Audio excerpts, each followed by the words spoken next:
لله رب العالمين الرحمن الرحيم وأصلي وأسلم وبارك على نبينا محمد وعلى آله وأصحابه أجمعين. We're still in the book of for Shaykh Bakr bin Abdullah Abu Zayd rahimahullah ta'ala. We have reached how a student of knowledge could attain the knowledge and how he deals with it. First of all, we need to understand there's each knowledge has some usul, foundation, principle. We must be good at it in order for us to reach the highest level in this knowledge. Whatever specialty is it. So you cannot just read a book, one book, and you become like a knowledgeable. Or said, I know. SubhanAllah. The thing is, no doubt, each book, each knowledge, each different knowledge, you have to go through a Shaykh, knows about it, understand it, and in order for you to be good at this book, individual, or the knowledge, you have to read one book after another. So otherwise, you may like the knowledge, like the scholar said, but to know, like you become knowledgeable about this is not going to happen. So basically, we need to look at the foundation, the principles. Like, when you build a building, you start with the first, with the foundations. And you go up higher and higher. And this in every knowledge, whether fiqh, hadith, aqidah, tafsir, anything. SubhanAllah has to be this way. And the Shaykh here said, وَمَنْ رَامَ الْعِلْمَ جُمْلَةً ذَهَبَ عَنْهُ جُمْلَةً. Basically, if you go to the knowledge all at one time, then it's so quick, it goes quick. Again, baby steps. As Allah subhanahu wa ta'ala, when He have commanded, when He sent Prophet sallallahu alaihi wasallam as a messenger, said, وَلَا تَقْرَبُوا الصَّلَاةَ وَأَنْتُمْ سُكَارَى. Do not pray while you are drunk. So basically steps, baby steps again. You drink, but when you make salah, make sure you're not drunk. So they used to drink after Isha, for example. And so on. So baby steps here. Basically, you cannot learn all the fiqh or the hadith in 1 week. Let's say for the sake of the argument, you learn it, you're going to forget all of it, or most of it. Has to be baby steps again. So the whole knowledge will go. So definitely go with, as when they said if you want to learn the knowledge, go with Arafuri, Arba'in Nawawiyya, then Umdat al-Ahkam. So one book at the time, you can take a summary for this knowledge, and each knowledge has summary, something to summarize the knowledge in general. Let's say the hadith, there's books about summarize this knowledge to understand how, like introduction to the knowledge. So this way you go one step at the time. And then even that book, you have to read it on a Shaykh who knows about this specific knowledge in order for you to learn it the right way. So, and do not take so many different things, as the Shaykh here said, izdiham al-ilm fi as-sam' madallat al-fahm. So basically, do not take so many different topics and subjects at the same time. This way, definitely, in a way, you get lost in the middle. You don't know what you are learning. Probably the hadith opinion, this from aqeedah perspective is not right. So basically, you get lost in the middle. You don't know which one it is. And this is the method of Allah subhanahu wa ta'ala again. When He said, we have revealed the Quran gradually. He said, وَقُرْآنًا فَرَقْنَاهُ عَلَى النَّاسِ لِتَقْرَأَهُ أو لتقرأه على الناس على مكث. So gradually, step by step, ayah by ayah, small surah by small surah, and so on. Probably one of those long surah, the only surah came all one sum, Surah Al-An'am. Besides this, all gradually. From Allah subhanahu wa ta'ala revealed the Quran for 23 years. He was revealing the Quran for 23 years. And same thing, as Allah subhanahu wa ta'ala did the Quran gradually for the Sahaba to understand it, to absorb it, one ayah at the time, one chapter at a time. Same thing with us. The soul of knowledge has to take this knowledge gradually, one piece of knowledge at a time. And here He said, there's a few things, a few conditions for each knowledge you have to follow in order for you to become perfect or good in that knowledge. The first thing, to memorize the mukhtasar, the introduction, the summary for the knowledge. So there's each knowledge, as we have mentioned, there's introduction for it. You memorize it. There's some introduction for the beginners, for the high level, then the highest, then the higher, then the highest. So basically, gradually again with this knowledge. And basically he said, before even you memorize it, so you memorize, the first thing you memorize it, but before you memorize it, he said, you must read it and someone who can read properly. Because when you memorize something wrong, you're never going to let it go. You always repeat it wrongly. All right? So you read it on someone who knows about the language, so will be you memorize it the right way. They said, it's too hard for you to get rid of it after you memorize it the wrong way.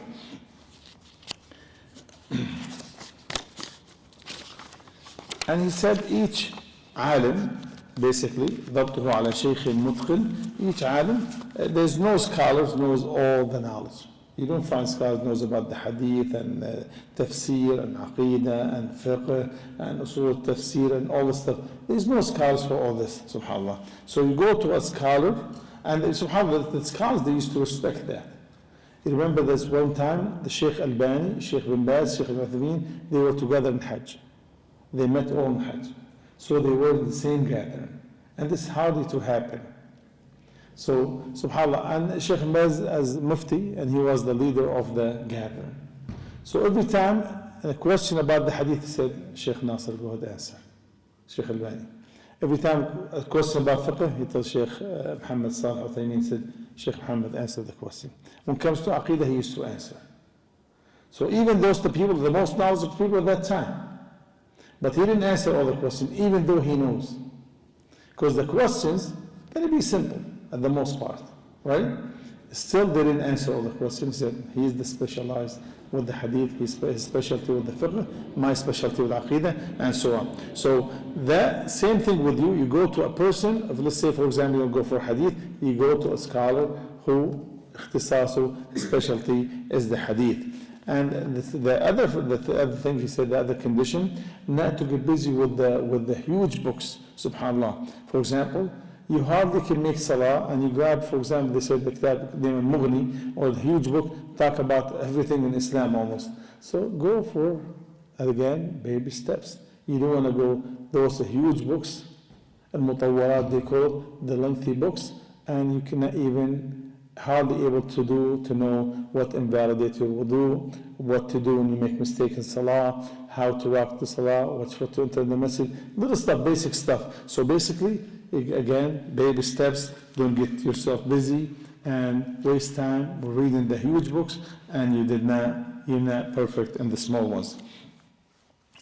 And when you start with introduction, with summary of summary of the introduction for the hadith, right? If you start with someone, don't leave it till you finish it. Don't jump from one mukhtasar to another. You finish this one, then you go to another one, if you want to go to a different one. Because basically this shows you're not serious. And Rasul sallallahu alayhi wa sallam used to make dua, he said, ask Allah subhanahu wa ta'ala, at-thabata fil amr, to steadfast in everything he does. So steadfast in something, to continue till you finish it. Even something small, you get a little bored, you have to be serious. There's determination, you have to do it, to finish this book and so on.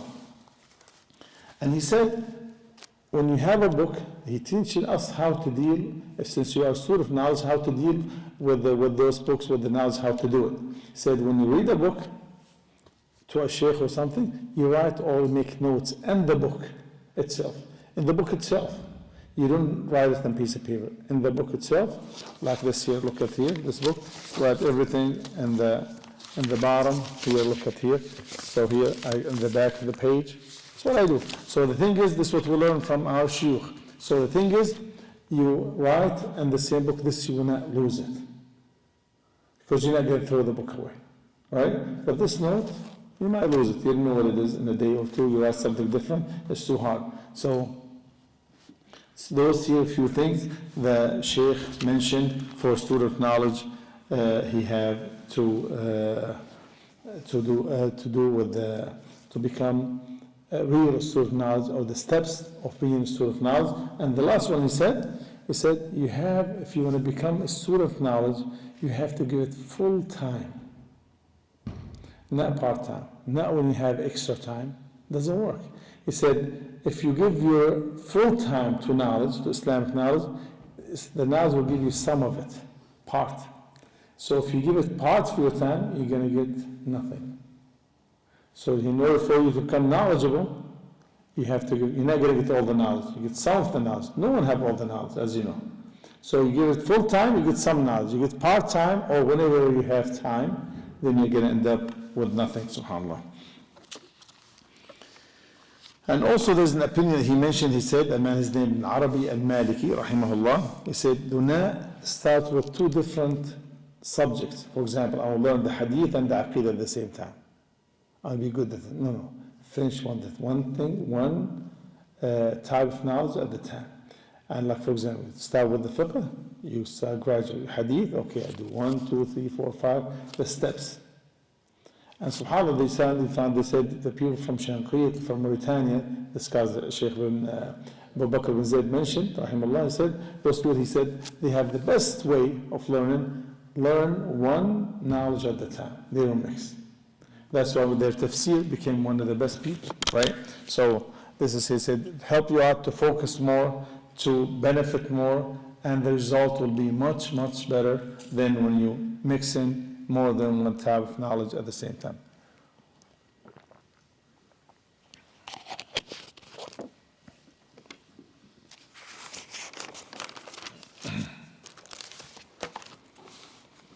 And he said, Ibn al-Arabi rahimahullah, you should learn the Arabic before anything else, before even the Quran. This is opinion mentioned by the Shaykh. Because he said the language is the tool in your hand. But definitely, every single scholar have different opinion. They said you should learn the Quran first. You memorize the Quran, because you may probably learn Arabic is very important. In order for you to become a scholar, you have to be very good in Arabic, fluent. But the thing is, definitely learn, if you are able to learn the Arabic first, when you are young, then learn the Quran, which is impossible. So you waste your time. You become older, the Quran, the hifz will not be as strong as when you are young. So he said, all the scholars said, learn the Quran, finish the Quran first, then you start learning the knowledge. As many scholars, when you go to them, said, did you memorize the Quran? If you did, then they start teaching you something else. If you don't, until you go finish memorizing the Quran, then come back. For the one who devoted their time and life for Islamic knowledge now. If you want to learn here and there, you can. You have some knowledge. I'm talking about the steps of being a scholar or an imam.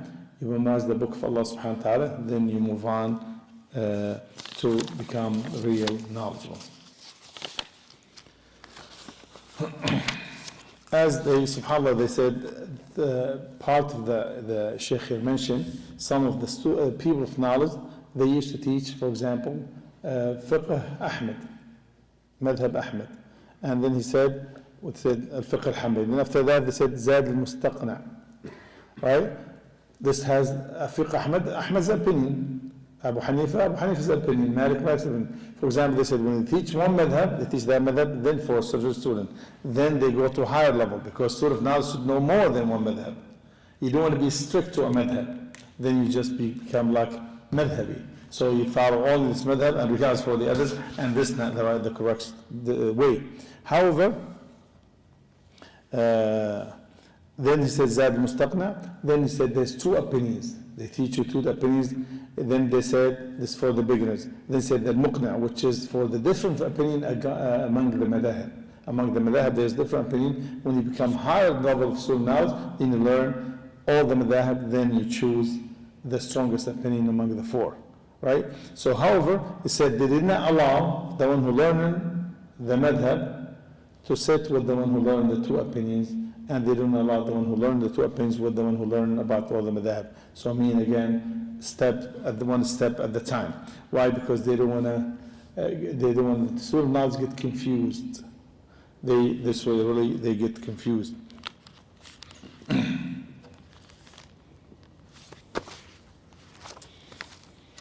Then he said, rahimahullah, he said that the steps, they differ from one country to another. If you want to go, for example, Saudi, they have their steps, what to learn Arabic first, what the fiqh first, what the hadith, what the aqidah. So go to Egypt different way, you go to Syria, you go to Morocco, go to different country, Pakistan, India. So they have their own ways, steps of learning. So he said, when you are in that country, don't pick and choose your way.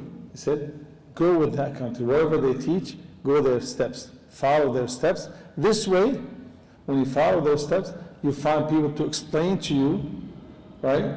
And to tell you what step to take, and you find them available, and they have been teaching this for the longest time. So this is basically to go with the country. Do not try to have your own way and systematic. They have system, they're doing it the way they are.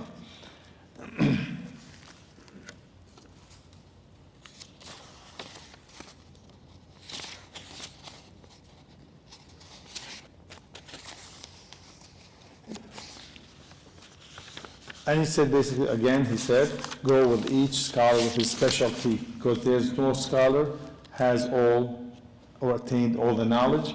And like I said, when you hear Imam Shatibi, you know what Imam Shatibi famous with? Qira'at, right? You know, recitation, different Ibn Hajar hadith, and for example, Ibn Qudamah rahimahullah, he does fiqh and so on. So the thing is, you go with the country or the way, the system the country will be following. It will be easier for you to learn and find shuyukh to teach you the knowledge.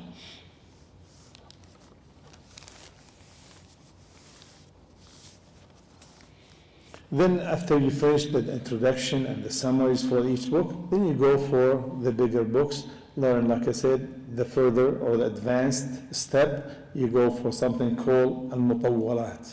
Tawwalat means the ummahat al-kutub, those books, the one the scholars work so hard throughout the histories to have every little detail in those books, the precise knowledge, subhanAllah, that something cannot be, not many people knows about it.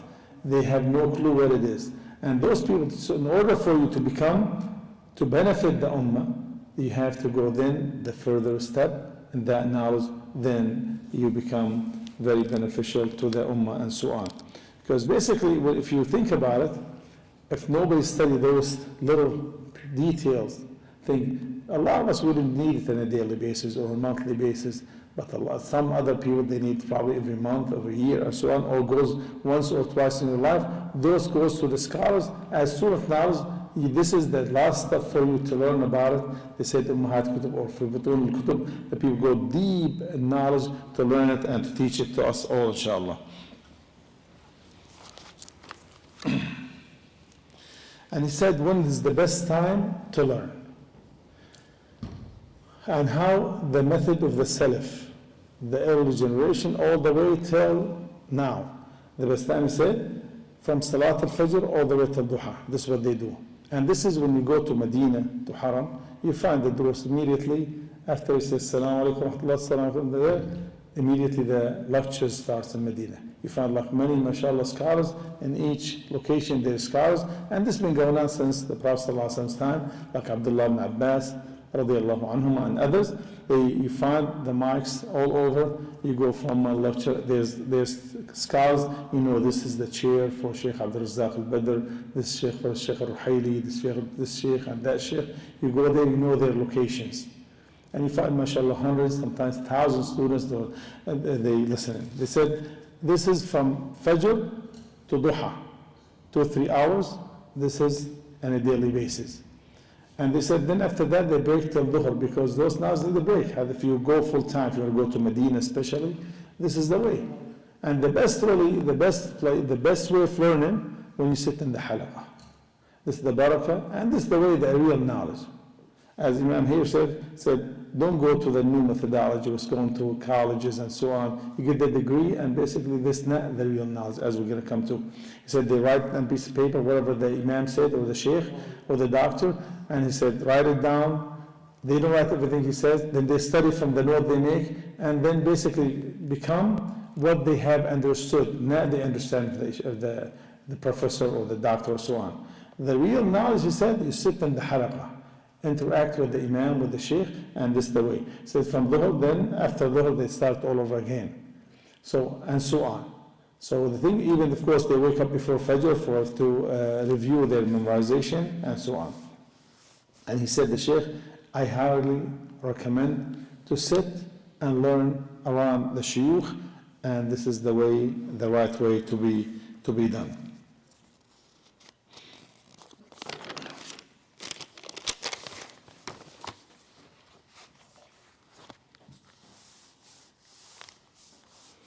He said the student of knowledge, basically he said a few things as Imam Hafid Uthman ibn Khuzat and also Imam al-Dhahabi mentioned a few things, student knowledge and need for it to become real student knowledge, a student of knowledge, and successful a student of knowledge.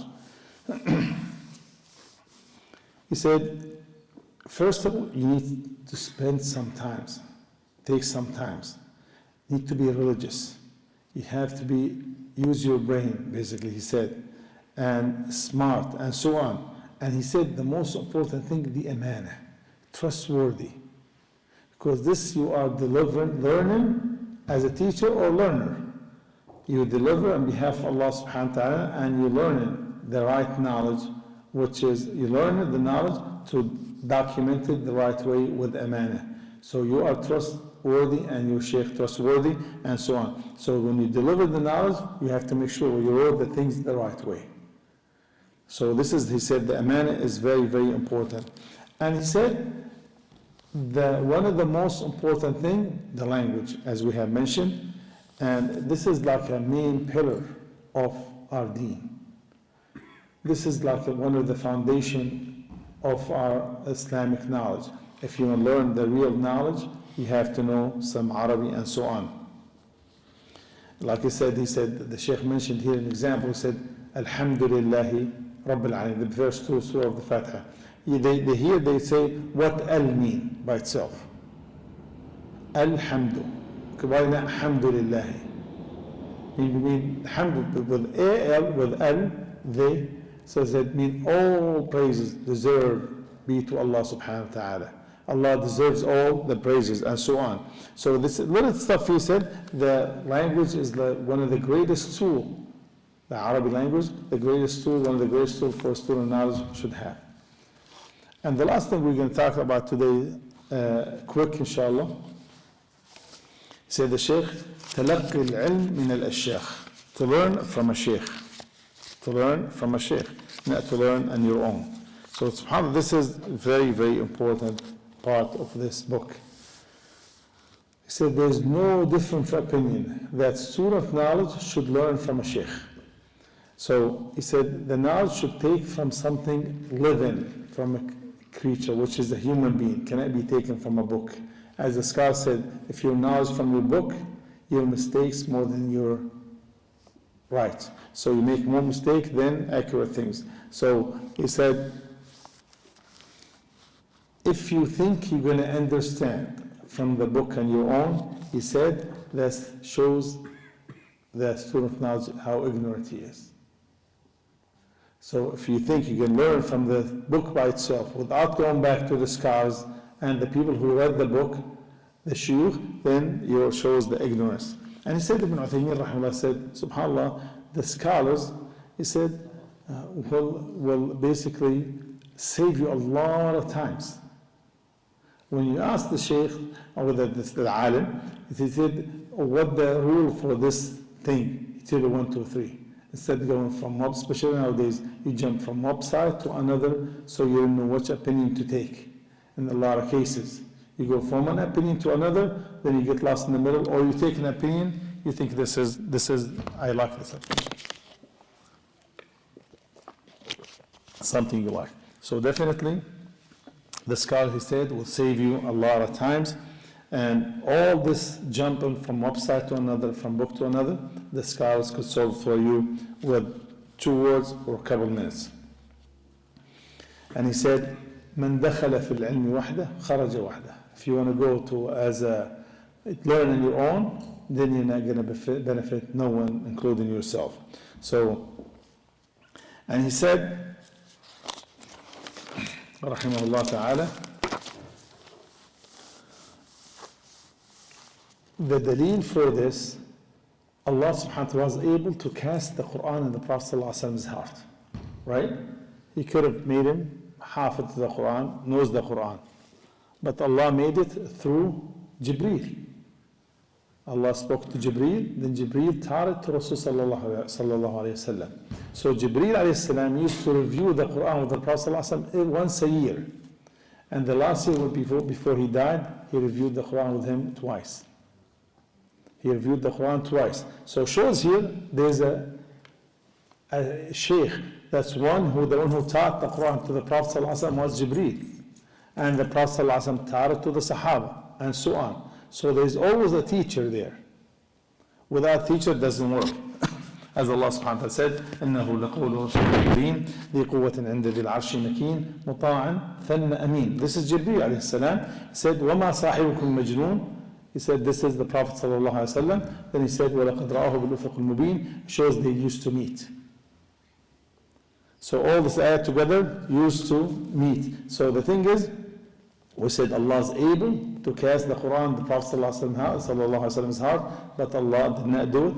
Allah shows us how is the way. There's a teacher, and without the teacher is not gonna work. And he said, rahimahullah ta'ala, he said, do not take the knowledge from someone who learned on his own. And do not take the Quran from the one who learned the Quran on his own.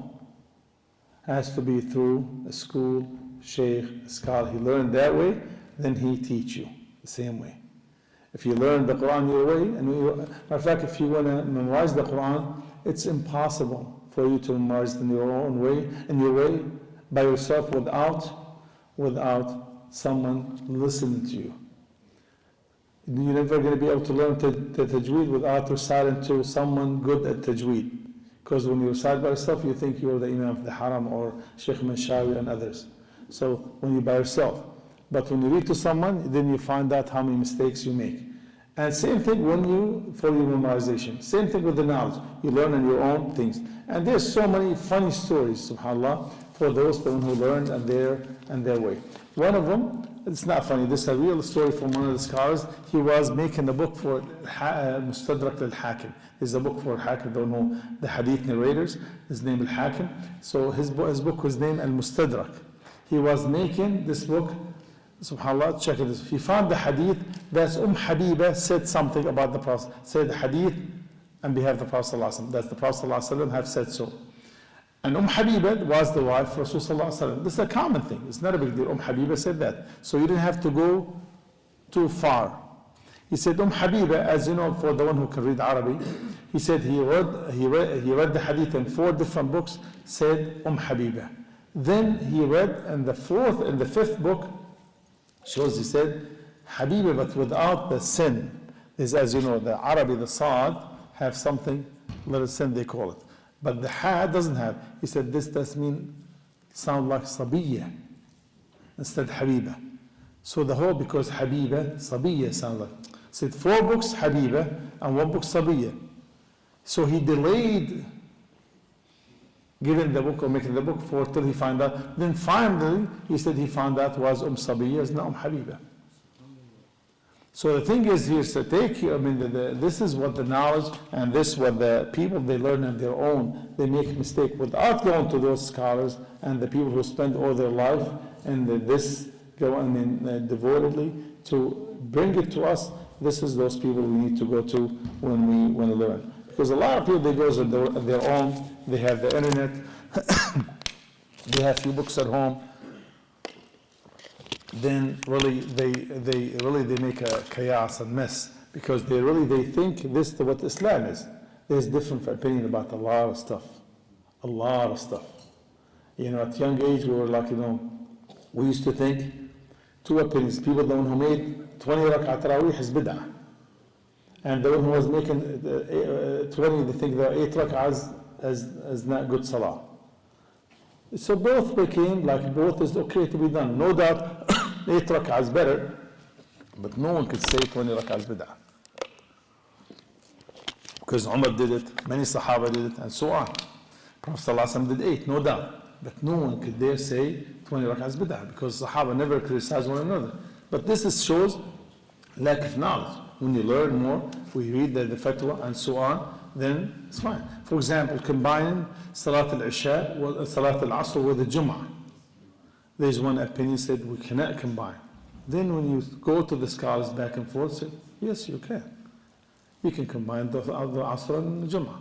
We did not do it for a while. Then he said, you get, like even Shaykh al-Bani's student, Shaykh al-Bani's student said, you can do it, no problem. So the thing is, you don't want to stick to your opinion because you have read a book. Always go back to the scholars. Make sure, humble yourself, and this is mainly what the Shaykh said, and learn the book, the Islam and the Deen from the Shuyukh and the scholars. Do not learn in your own way. No doubt learning and reading is good, but always go back, not to your understanding, to understanding of the real scholars.